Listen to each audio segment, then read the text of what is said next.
very specific. A virgin will conceive. That's crazy to think of, right?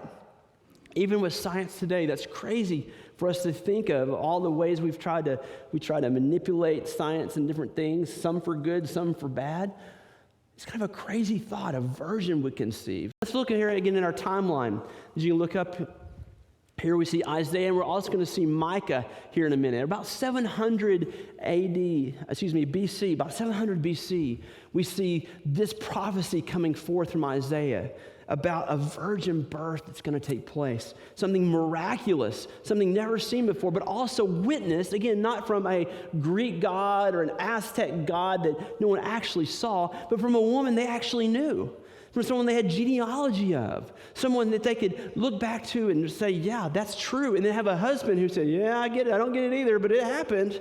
An angel talked to me and told me it was going to happen, and so here it is. People they could actually look and talk to and see a real situation of a virgin birth prophesied 700 years before it actually happened. We see then a little bit later in Matthew, of course, 1:22, we see where this realization, this took place. It says, "Now all this took place to fulfill what was spoken by the Lord through the prophet. See, the virgin will become pregnant and give birth to a son, and they will name him Emmanuel," which is translated, God is with us. The New Testament writers saw that and made these connections again together and saying, wow, look, God's been saying this is coming from a long time before. From the beginning of the world, if you look back into Genesis, God had a plan for you and for me for salvation. I'm just kidding. But so what does this have to do with you and me today?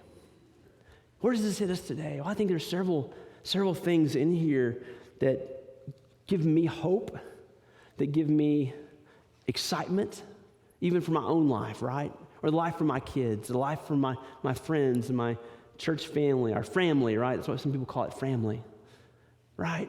Well, what are some of those things? Well, number one, who did God use in these stories? Who did God use? I'll tell you what that tells me is that if God can use someone like Mary, just a young teen just willing to say, God, I'll follow you. I'll do what you say. I'll do what you say. May it be as you say.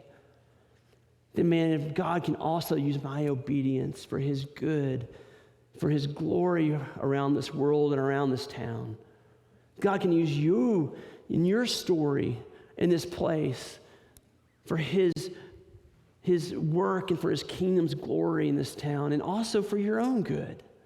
God will take us where we're at. He will use us if we just submit ourselves to him, give ourselves to him.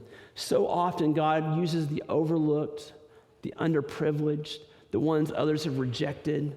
God uses them to do incredible, great things, right?